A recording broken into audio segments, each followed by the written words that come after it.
So, if you're a young guy like me, you've probably seen all the stuff around marriage, where 50% of marriages end in divorce, 80% of divorces are initiated by women, and generally speaking, a guy, most of the time, is losing half of everything he owns.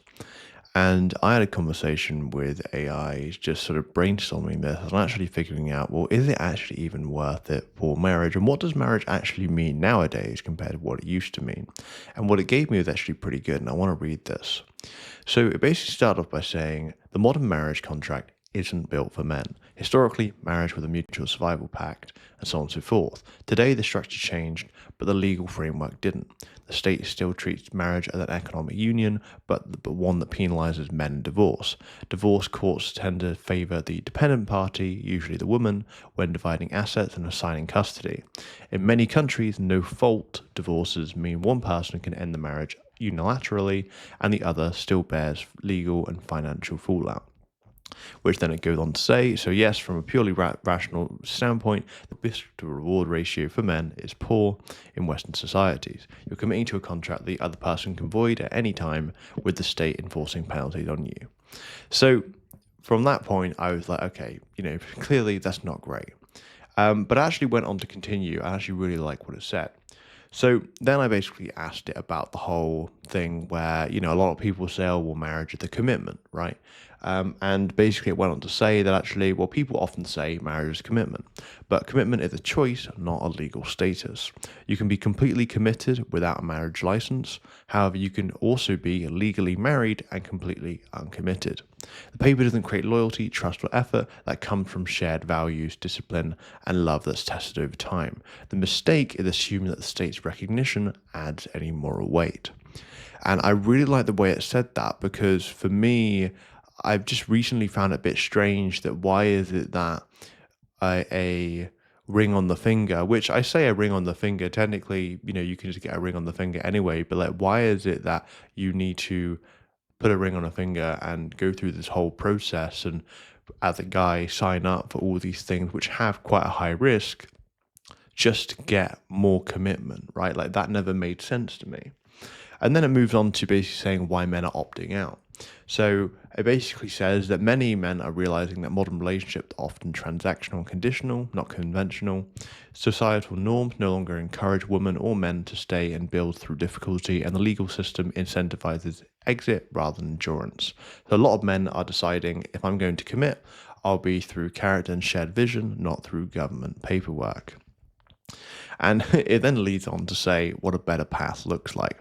And basically says that if you want if you still want depth, partnership, and family, which most men do beneath the frustration, it's, basically the idea of committing privately. So a covenant between two people, possibly witnessed by faith or close community, because I believe there is a way to somewhat exchange vows or somewhat get married just with the church. It's not like, I guess, official by the state, but there's something around that.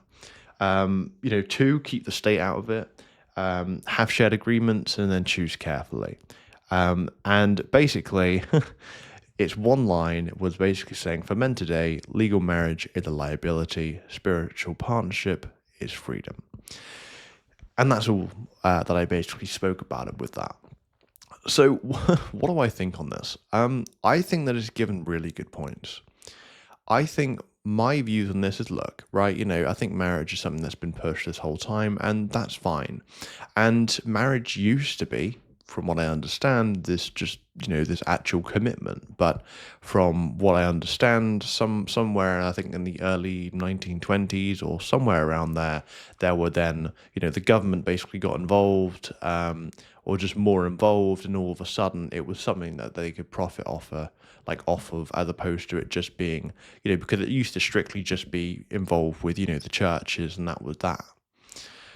So I think my sort of views on this, and obviously I'm still pretty young, so I've got a lot to figure out still, but I think, like at the moment, for me, it makes no sense if I have to, get married and by that, effectively sign all these papers and get married under, the sort of the government in order to get commitment from my partner.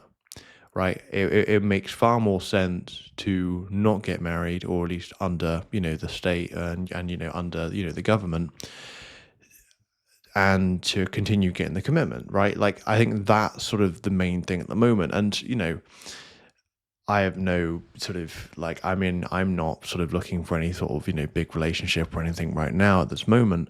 But I think when it does come around to that, it will be the case of, well, look, I will say that I shouldn't need to go through a government process in order to get commitment from my partner, right? And if my partner is trying to encourage me to do that, then honestly, I might even see that as a bit of a red flag because that's just the way I feel with it, right? And I think if I ever do get married, I'll want to spend a very long time with them, like at least 4, maybe 5 years dating them to know that I've got, someone with the right intentions. But even that, I'm just not sure. But let me know what your thoughts are on this.